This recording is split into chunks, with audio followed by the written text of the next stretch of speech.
Today on Aprender Inglés con Reza y Craig, you're going to learn some English expressions about the sea.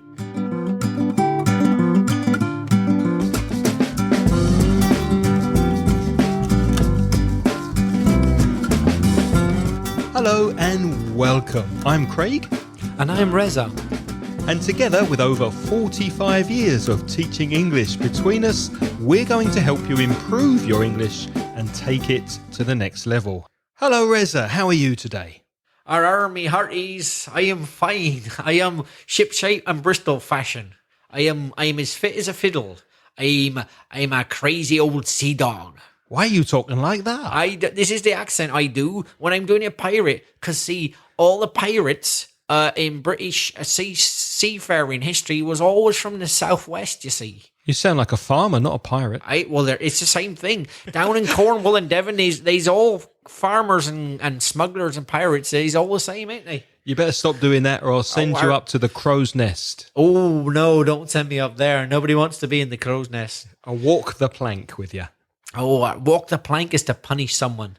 Isn't it what? They had to walk the plank out and then jump into the sea, right? Yeah. Was it pirates? No, it was in the British Navy, I think. Navy did it. Maybe pirates as well. I don't know. Yeah. British Navy and pirates, there's not much difference, to be honest. If you go, there's a certain point in history when they were kind of one and the same. Well, they were both stealing things that didn't belong to them.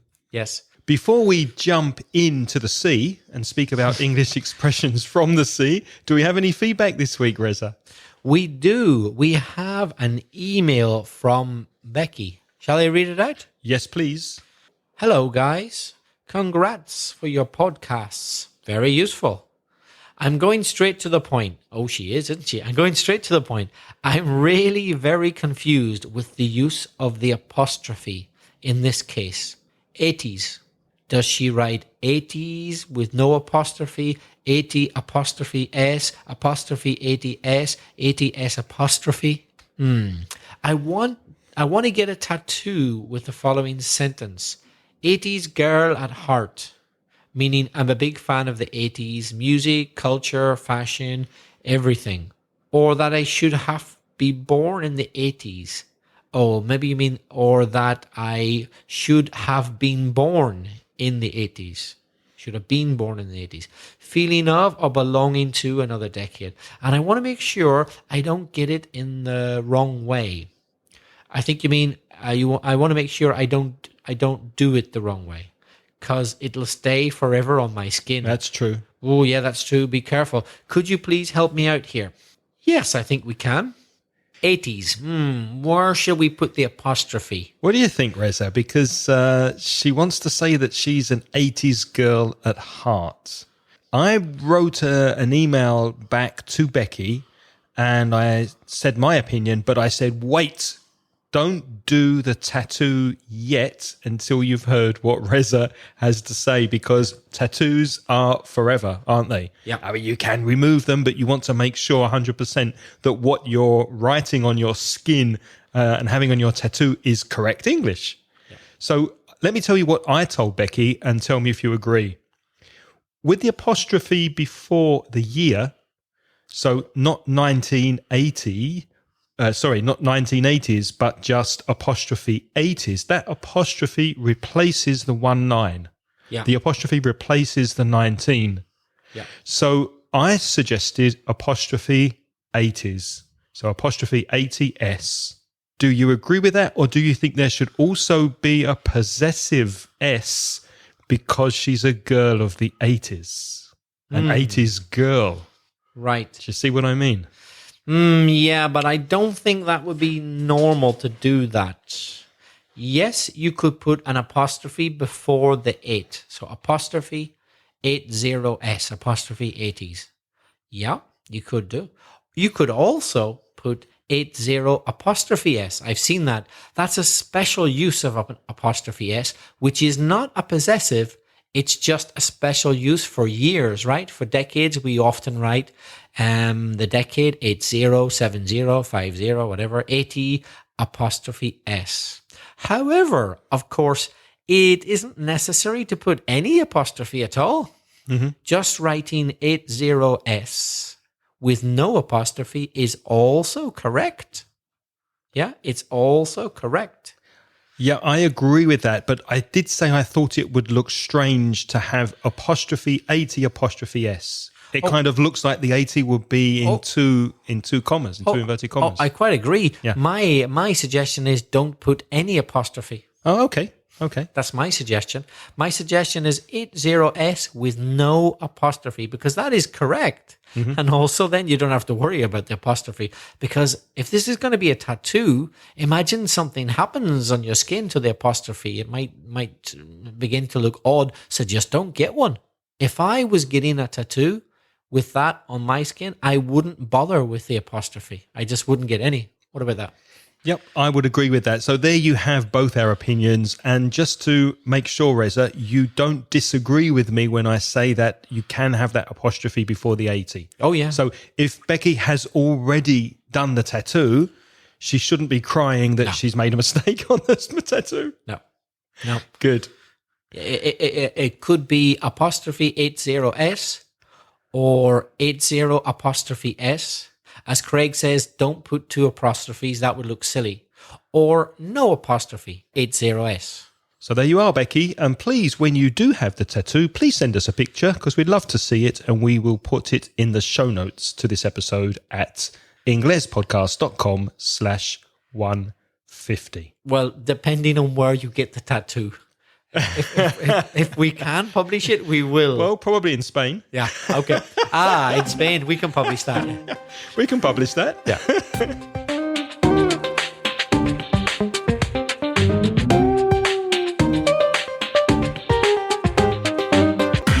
Next, we have a voice message from Juan from Jaén, which is, according to Juan, the world capital of olive oil. Have you heard of that before? I have, yeah, and I would agree with that. Great olive oil from Jaén. Known as liquid gold by the locals in Jaén. So let's hear Juan's voice message. Hello, Reza. Hello, Craig. How are you? I'm Juan. I live in Jaén. I am 50. Thank you for your podcast. You work a lot to do this podcast. They are very funny, and you are helping a lot of people who want to improve their English.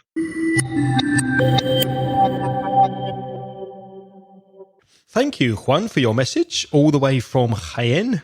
And very nice it was too. Very good English. Thank you very much, Juan. We have some more feedback. We have some comment on the blog, which is from Roberto. It's about episode 141, when we use the expression go to hell, or get lost, or get out of here, which in Spanish is vete al carajo. And he wrote something very interesting about that, Craig. Yes, this is what Roberto said about vete al carajo. From my point of view, the real meaning of the expression vete al carajo comes from the Navy, where carajo is that small basket, o sea, cesta, the basket at the top of a main mast. The mast is the big piece in the middle of the ship that holds the sails. He says, I think it's called a crow's nest, and it's a suitable word for that place in English. And it adds another meaning of the Spanish word carajo. Not a good place to be, for sure, says Roberto, up in the crow's nest in the carajo at the top of the ship. Cheers, Roberto. Well, thank you, Roberto. I did not know that. Did you know that was the original meaning of carajo? I had no idea, no. It's very interesting. And you're right, you wouldn't want to be in that crow's nest on a tall mast on a stormy day at sea. You really wouldn't want to be there. No, you wouldn't. Crow is cuervo in Spanish, and I think years ago, they used to send out crows or birds to find land, because if the crow flew back to the ship, then there wasn't land close. But if the crow didn't come back, then obviously it found land. So I didn't know that. I also want to thank Marcelo Fernandez, who sent an explanation and a picture of a crow's nest on a ship, And you can see that in the show notes at inglespodcast.com/150. So thanks, Marcelo, for sending in that photo. And this made us think, well, I wonder if there are other nautical expressions, any expressions from the sea, from the Navy in English that we can introduce you to and that you can use when you speak English. Reza, can you think of any? Oh, there certainly are, because we have to remember that the British have a long history of sailing the seas, of seafaring. Of course, in that very famous patriotic British song, Rule Britannia. Rule the waves. You know, it's all about Britannia ruling the waves. That's the essence of it. Rule Britannia. Britannia rules the waves. Britons never, never, never shall be slaves, etc. Right. And it's based on the naval strength of the British Empire. The fact that the British Navy was for many, many, many decades the most powerful navy on the face of the earth, and no one dared challenge it. So yes, the British certainly do have plenty of expressions because of their naval history. One that comes to mind, one that I can think of, is when something is smooth sailing. Have you heard that? It'll be smooth sailing from here on. Or sometimes you hear plain sailing. What does that mean? Yeah, it's plain sailing, no complications. Just a gentle breeze, straight ahead, no storms, nothing difficult, easy. A piece of cake. So how would you use that in if you wanted to use that expression in day-to-day English? Can you think of an example? Yes. For example, if you want to listen to our podcast, it's not complicated. All you need to do is subscribe free on iTunes. Doesn't cost you anything, and you'll receive it every time the new one comes out. You'll receive the new episode. It's plain sailing. There's nothing complicated or difficult about it. Or even easier, you can go to the App Store, download our app. We have an app for Android and iPhone. So you download Ingles Podcast app from Mansion Ingles and put it on your phone, and then it's plain sailing. Because every time we release a podcast, you automatically get it on your app. So it's plain sailing. Craig, do you like to rock the boat? No, because if you rock the boat, then you could upset someone. You could make trouble or cause trouble. So if you say something controversial or you say something to annoy someone, you might hear "don't rock the boat" or "don't make waves." Also connected to the sea. Don't rock the boat. Rocking something is like moving it from side to side or to and fro. Yeah, from side to side, from one place to another and back again. Like in a rocking chair. You know these chairs which have a special curved piece of wood connecting the legs so that it rocks to and fro. It rocks. It's a rocking chair. So if you rock the boat, you're making it go from one side to the other, which is dangerous because we could all fall into the sea if you do that. So rocking the boat is making trouble. Don't rock the boat. Don't make the trouble, or don't make waves. There's another expression that you could use with ships and sailing. Have you heard this one? Like ships that pass in the night. What does that mean? That's a nice expression. That's a very kind of romantic expression. It's for people who meet for a brief but intense moment and then part, never to see each other again. For example, imagine two people who very quickly become lovers, but it only lasts a very short time and it's all over. So it's brief but intense. They were like ships that passed in the night. I kind of think it's happened to me, but not necessarily as lovers. I can remember years ago, there was a girl called Annette who I really was attracted to, and I felt that she was attracted to me. And we were in touch with each other, not literally touching each other, but we were in contact with each other. Yeah. We were working together, but nothing happened. Nothing ever happened. I didn't show my attraction. Then we went separate ways. We stopped working together, and we were like ships that passed in the night because nothing ever happened. If you can imagine very, very dark sea and two ships passing, so maybe they see each other, maybe they don't, and then they just pass and continue their journey.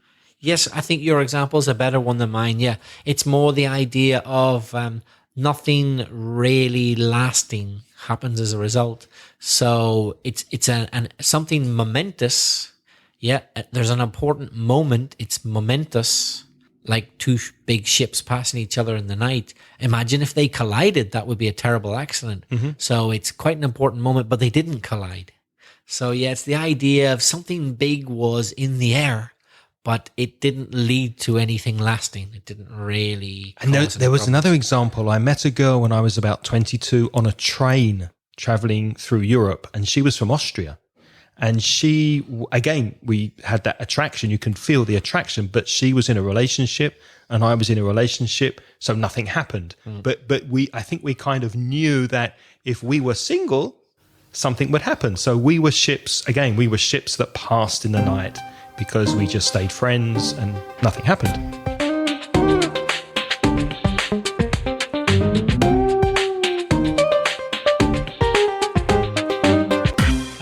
Then whenever you realized, Craig, that nothing was going to happen, you could have said, that ship has sailed.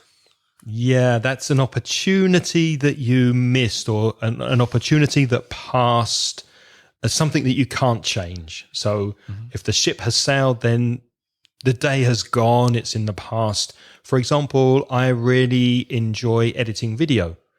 But I know now that I will never have a full-time job doing that. I know I will never be a high standard at video editing, for example. I know that now at my age, that ship has sailed. That's not a career possibility. Do you know what I mean? Yeah. There's a similar one. We could also say, you've missed the boat. Have you heard that one as well? The ship has sailed, or you've missed the boat. It's gone. Good one. Yep. Missed the boat. When was the last time you were 3 sheets to the wind? Ooh, quite a while ago. Quite a while ago. Me too. Yes. So what does that mean? When you've had a little bit too much to drink and you're not quite behaving as you normally do, you're 3 sheets to the wind. I wonder if that has something to do with the sheets, which are the sails on a mast. Exactly. Yes, it's when the sails are not fixed. They're not tied properly. So they're moving and they're flapping around in the wind. It's a complete mess. So the sails are moving. It's a disaster. So when you're really, really drunk, you can say, I'm 3 sheets to the wind, or that man is 3 sheets to the wind. And what does flapping mean? Flapping, moving around, making a noise, something like this. Imagine the sails flapping in the wind. That's exactly what they sound like. Yeah, moving in the wind. Craig, what about taking the wind out of someone's sails? What on earth does that mean? That's when perhaps you'd beat them in an argument. So imagine someone has a very big ego. They think they're right. They think they are correct. And you completely take away their confidence or their argument. So if you imagine a ship that's sailing really quickly, the sails are full of wind, and suddenly the ship turns and the wind drops. So it's not moving. And that was originally a maneuver, a move that the ships make in battle in order to block the ship's access to the wind. Can you think of an example? Yes. Imagine I was going to tell a group of people at a party about an amazing experience I had in an exotic place, Indonesia, in a tropical rainforest. And I was going to tell it to all the people around, tell the story. But 5 minutes before me, another person at the party told a story about the time that he got lost in the Australian outback and the desert in Australia, and had nothing to eat or drink for 2 or 3 days and lived with kangaroos. Well, if I tell my story after that, it's not going to look very impressive because he told his first. So he's taken the wind out of my sails. Now my story looks like a copy. It doesn't look very interesting. Somebody else has done it. There's nothing special about it. Yeah, he's taken the spotlight away from you. Yeah, good example. Before we continue with more expressions from the sea, we'd like to say thank you to our sponsors, italki. Italki is a website where you can find an online teacher. It's very affordable. It's very convenient because you study when and where you want to study. And there's a selection of wonderful teachers that have different prices and different services. So you find a teacher that's right for your English needs. Now, if you sign up through our website, at inglespodcast.com/italki. Italki are offering 100 free credits for you, and that will get you started with your first lesson free.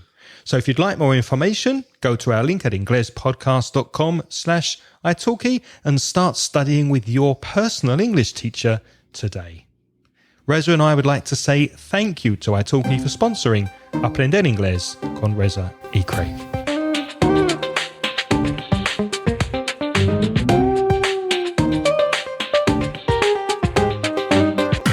Reza, can you think of any other expressions that we could associate with the sea or sailing? Yeah, I definitely can think of a few more. For example, between the devil and the deep blue sea. El diablo. Yeah, el diablo y el mar azul profundo.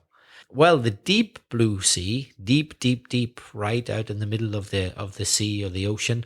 That's not a good place to be. It's floating around. You're probably going to die if you don't get to land pretty quick. So the devil's not good, but also the deep blue sea is not a good place to be either.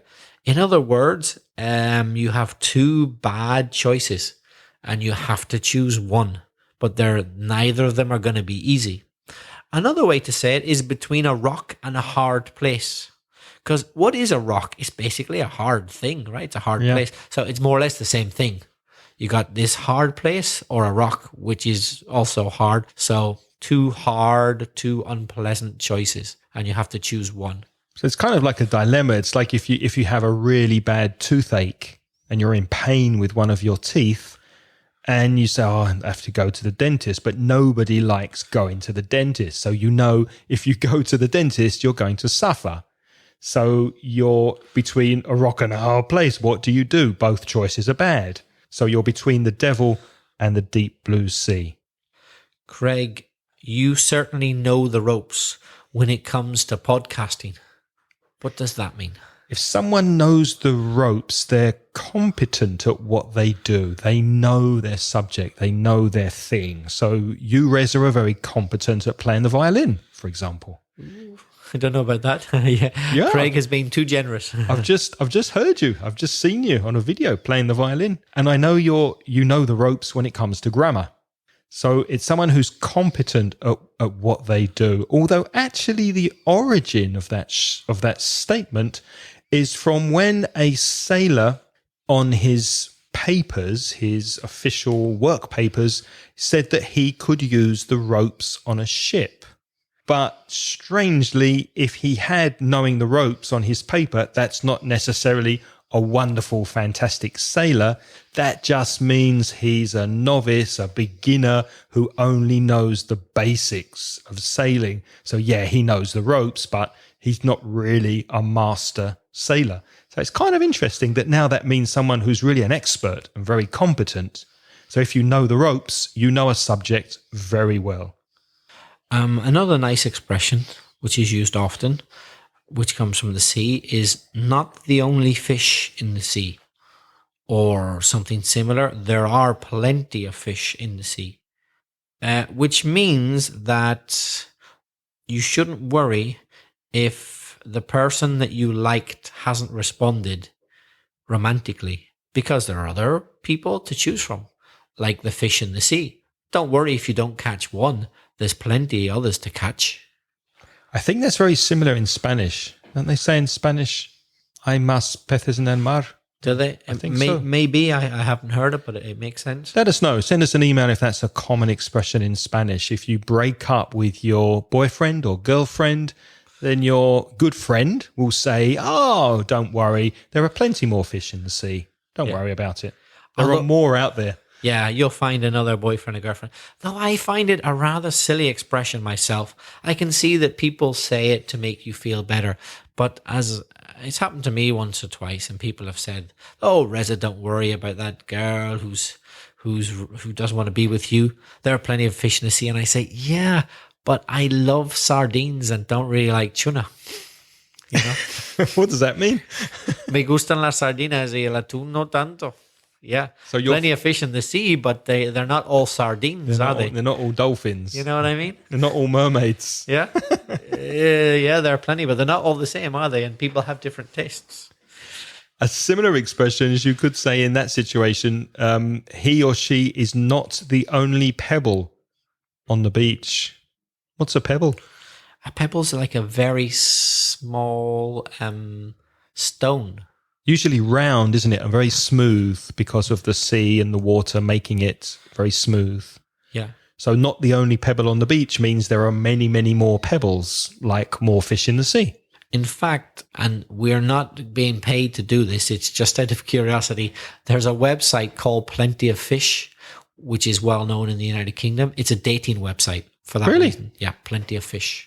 I know people who have used it. You go looking for a partner on it. Plenty of fish, because of the expression, there's plenty of fish in the sea. And now it's your turn to practice your English. Do you have any expressions of your own in English or Spanish connected to the sea? We'd love to hear them. And also if you have any questions for us or an idea for a future episode. And many thanks to Roberto for giving us the idea for today's episode. You can send us a voice message and give us your opinion. Tell us what you think on SpeakPipe. So go to speakpipe.com/inglespodcast. And before we leave you, we are happy to announce that we have another video message from you, the listeners. This one is from Andres, Aaron, and Miquel from Costa Rica. By the way, we love the pineapples in the background. We did notice that detail. And if you want to see Andres, Aaron, and Miquel and watch their video, you can find it on inglespodcast.com/150. Andres, Aaron, and Miquel, thanks very much. That's a brilliant video. That's really brilliant. And we love the pineapples in the background. You know, I've said it many times. I am a huge fan of specifically Costa Rican pineapples. They're the best ever. And the t-shirt, oh my God, it's a dream of mine to be a Costa Rican sloth. That is my ambition. So what size are you? What size am I? Probably a large, I guess. But you have to go there to Costa Rica to collect it. Have to go and find out. Yeah. So when are we going? Oh, let's go to a travel agents tomorrow and figure out. Or being a sloth, you might not get... Yeah, sloths doing don't it travel more. a lot, do they? Maybe in about 10 years. That was a brilliant t-shirt. Pineapples, Costa Rica, sloths. Oh, I would be in heaven. Yeah, seriously, guys, thanks so much for that video. They asked us a question, Reza. They asked us in their video the difference between aware and conscious, which is consciente. Darse cuenta de. Well, here's an example. Are you aware of the 90-second time limit on SpeakPipe? If you use our audio feedback service, you only have 90 seconds. Are you aware of that? Are you conscious of that? Is there a difference, Reza? I see them as very, very, very similar. Yes, they are. But I suppose there is a slight subtle difference. Subtle is sutil. If you're aware of something, it just means you know that it exists. But if you're conscious of something, I think means not only that you're aware, but you actually think about it. Would be perhaps a slight nuance, a slight shade, un tono. Conscious and consciousness, the noun, really suggests being aware of the world around you, doesn't it? It's almost like a sense, un sentido. It's something that's almost mystical at times. So although you can use both with very, very similar meaning, I think consciousness definitely has a more mystical meaning connected to your senses, and aware tends to be more specific. So you're aware of particular situations and you are aware of particular facts. For example, are you aware of the fact that is a common expression. Are you aware of the fact that this podcast is very popular, for example? I've always wondered of the difference between subconscious and unconscious. Unconscious, not being awake. If you're unconscious, you are completely passed out. So you don't have consciousness. Desmayado, maybe in Spanish, or desmayado, inconsciente. And awareness is to do with the mind. It's connected to your self-awareness, the knowledge that something exists somewhere. Technically, as you say, that there is unconscious means you do not have consciousness, whereas subconscious means it's there in your consciousness, but you're just not aware of it. Exactly. Bajo de la conciencia. Yeah. Yeah. But the meaning of unconscious being completely not awake, like when you're sleeping or when you hit your head, for example, you cannot use subconscious for that. So we will see you again next week. Remember, you can send us an email with a comment or question to me, Craig, at inglespodcast.com. Or it could be to me, Reza, at belfastreza@gmail.com. Or you can send us a video or voice message like Mikel, Aaron and Andres from Costa Rica. If you'd like more detailed show notes, don't forget to go to patreon.com/Ingles podcast. And before we go, just a quick hello to our lovely sponsors who are Reza. Our sponsors are Lara, Carlos, Zara, Mamen, Juan, Sarah, Corey Finneran from IVNB Podcast, Manuel Garcia, Jorge, Raúl, Rafael, Manuel Tarazona, Mariel, Maite, Lorena, Pedro, Ana, and Maria. Thank you all very much. Yes, thanks very, very much. And we also want to thank Arminda from Madrid, who's continuing to make full transcriptions for episodes for us. So thank you. And we have finished episodes 131, 134, 135, 136, 138 and 139. She's doing a wonderful job, and we'd like to thank her very much for her time and her efforts. Thanks, Arminda. What's on next week's episode, Reza? On next week's episode, the topic is words in the news. Words in news. So until then, it's goodbye from me. And it's goodbye from me.